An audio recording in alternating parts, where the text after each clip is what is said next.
வணக்கம். பரபரப்பு மீடியா செய்திகளுக்காக நான் நிரோஷன். அரியாலா சிறையில் தனிமைப்படுத்தலில் இருந்து இம்ரான்கான் வெளிப்படுத்தப்பட்டதன் பின்னணியை இந்திய உளவுத்துறை மற்றும் அமெரிக்க உளவுத்துறை CIA எப்படி செயற்பட்டது என்பதை நேற்று பரபரப்பு மீடியாவில் நாம் வெளியிட்ட 3 காணொலிகளில் தெரிவித்திருந்தோம்.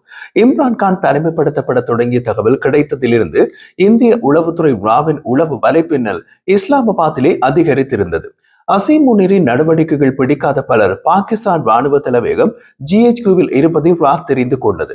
அரியாலா சிறையில் இம்ரான்கானுக்கு என்ன நடக்கிறது என்ற தகவலை ராத் தேடி போவதற்கு முன்பே தகவல் ராவை தேடி வர தொடங்கியது. அந்த வகையிலே ரா ஒரு புதிய தகவலை CIAக்கு வழங்கியது. அது அடியாலா சிறையில் தனிமைப்படுத்தலில் இருந்து இம்ரான்கானுக்கு ஏதாவது தகவல் கொடுக்க விரும்பினால் அதற்கு வசதி செய்து கொடுக்க முடியும் என்று ரா CIAக்கு தெரிவித்தது. ரா இம்ரான்கானுக்கு தாமே நேரடியாக தகவல் கொடுப்பதை விரும்பவில்லை. அதனால் அந்த தகவல் CIAக்கு கொடுத்தது. அந்த தகவல் சிறை அதிகாரி ஒருவர் மூலம் இம்ரான்கானை சென்றடைந்தது. அதன் பின் இம்ரான்கான் அமைதியாக இருந்தார். அதன் அர்த்தம் அவருக்கு CIAயின் தெளிவான சிக்னல் கிடைத்து விட்டது. ஆனால் இம்ரான்கானின் அமைதியை அசீம் முனீரின் மனநிலையை இன்னமும் சிதைக்க ஆரம்பித்தது. அவர் பதட்டப்பட தொடங்கினார். அதை பார்ப்பதற்கு முன் எங்கள் சேனலை சப்ஸ்கிரைப் செய்து பெல் பட்டனையும் அழுத்தினால் நாம் தினமும் பதிவேற்றம் செய்யும் காணொளிகளை நீங்கள் தவறவிட மாட்டீர்கள். பிடித்திருந்தால் லைக் செய்யுங்கள், ஷேர் பண்ணுங்கள். அனைவருக்கும் இந்த விஷயம் போய் சேரட்டும்.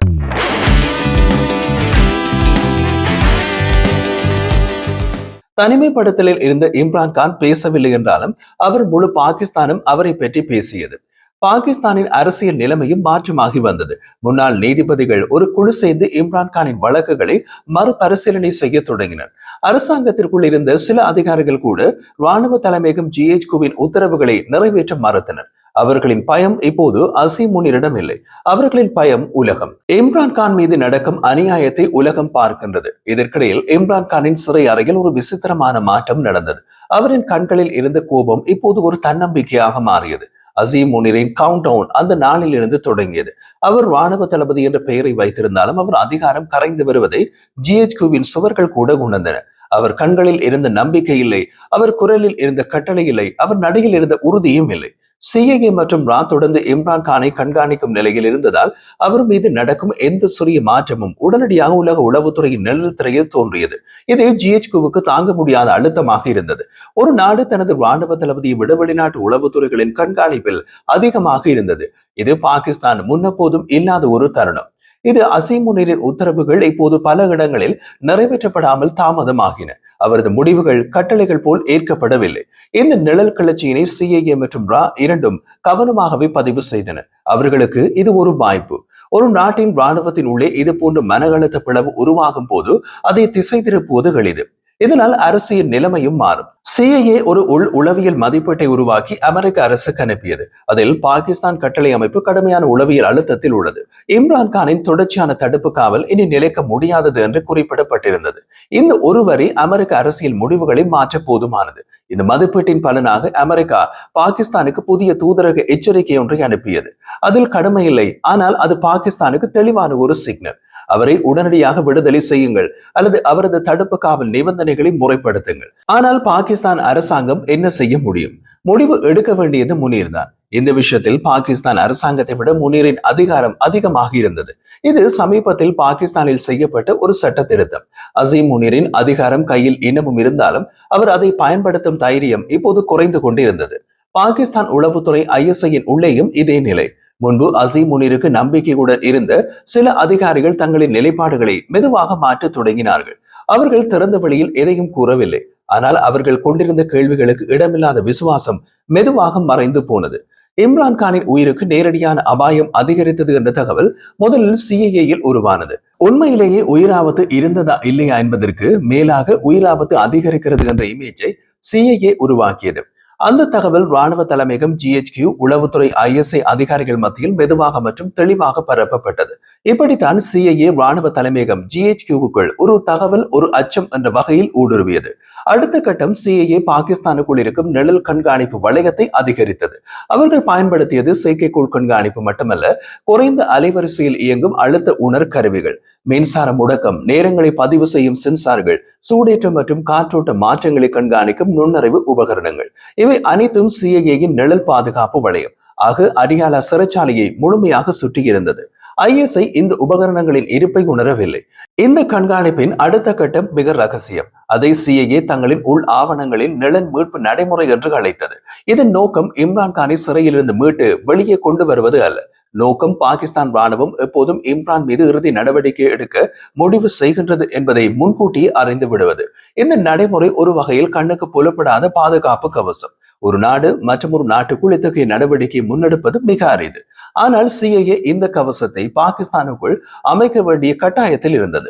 இந்த செயல்முறைக்கு பாகிஸ்தான் ராணுவத்தில் முனீருக்கு அடுத்த நிலை அதிகாரிகள் சிலரின் ஒத்துழைப்பு தேவை. அப்போதுதான் முனீரின் நடவடிக்கைகளை முன்கூட்டியே அறிந்து கொள்ள முடியும். அதே நேரத்தில் சிஐஏ அதை GHQவுக்குள் செய்ய விரும்பவில்லை. அது முனீருக்கு சந்தேகத்தை ஏற்படுத்திவிடும். அவர்கள் குறிவைத்தது பாகிஸ்தான் உளவுத்துறை ISI. சிஐஏயின் ஏற்பாட்டில் ISIயில் உள்ள ஒரு புதிய அமைப்பு உருவாக ஆரம்பித்தது. அந்த அமைப்பு வெளியே பேசப்படாதது. அதற்கு அவர்கள் உள்ளகத்தில் வைத்திருந்த பெயர் ப்ளூ செல்.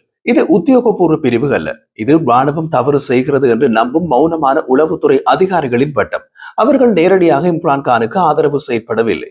ஆனால் அவர்கள் செயல் அசீம் முனீரின் முடிவுகளை தகர்க்கும் வகையில் இருந்தது. அதைத்தான் சிஐஏ எதிர்பார்த்தது. இந்த ப்ளூ செல் உருவானதற்கு பின்னால் முக்கியமான காரணம் இம்ரான்கான் மீது நடத்தும் கொடுமை மட்டுமல்ல, அசீம் முனீரின் மனநிலையில் ஏற்பட்ட சிதைவு தான் முக்கியமான காரணம். மனநிலையில் ஏற்பட்ட சிதைவு ஏற்பட்டு ஒரு தளபதியால் ராணுவத்தை நடத்த முடியாது என்பதை அவர்களின் மனங்களில் பதிய வைத்து அவர்களுக்கு மூளை செலவு செய்தது சிஐஏ. இந்த கட்டத்தில் சிஐஏயின் நோக்கமும் இந்திய உளவுத்துறை ராவின் நோக்கமும் வெவ்வேறாக பிரிந்தன. அதை பார்ப்பதற்கு முன் பரபரப்பு மீடியாவில் நமது ராணுவ புலனாய்வு புரிவதற்கு இலகுவாக உள்ளதா? இதில் விஷம் உள்ளதா? வேறு ஏதாவது ஊடகத்திலே நீங்கள் இப்படியாக விலாவரியாக பார்த்திருக்கிறீர்களா? இது பயனுள்ளது என்று நீங்கள் நினைத்தால் எங்கள் சேனலை சப்ஸ்கிரைப் செய்து பெல் பட்டனையும் அழுத்தினால் நாம் தினமும் பதிவேற்றம் செய்யும் காணொளிகளை நீங்கள் தவற விட மாட்டீர்கள். பிடித்திருந்தால் லைக் செய்யுங்கள், ஷேர் பண்ணுங்கள். பாகிஸ்தானின் இந்த குழப்பத்தில் தங்களது செயல்பாட்டை ஒரு மறைநிலை தகர்ப்பு பணியாக மாற்றிவிட்டது. ராவின் நோக்கம் பாகிஸ்தானின் ராணுவ தலைமையகம் GHQவின் கட்டமைப்பை அளிப்பது அல்ல, ஆனால் அது பாகிஸ்தான் ராணுவத்தின் பிழைகளை உலகறிய செய்வது. ராவுடன் தொடர்பில் இருந்த 2 நடுத்தர நிலை அரசியல் நண்பர்கள் மூலம் இம்ரான்கான் உலகத்தில் ஏற்றுக்கொள்ளக்கூடிய ஒரே பாகிஸ்தான் தலைவர் என்ற செய்தியை நிழல் போன்ற ரகசிய முறையில் பரப்பினர். அந்த செய்தி பாகிஸ்தான் அரசியல் வட்டத்தில் மெதுவாக பரவியது. பின்னர் அது பாகிஸ்தானின் உயர்ந்த வணிக தரப்பு வரை சென்றது.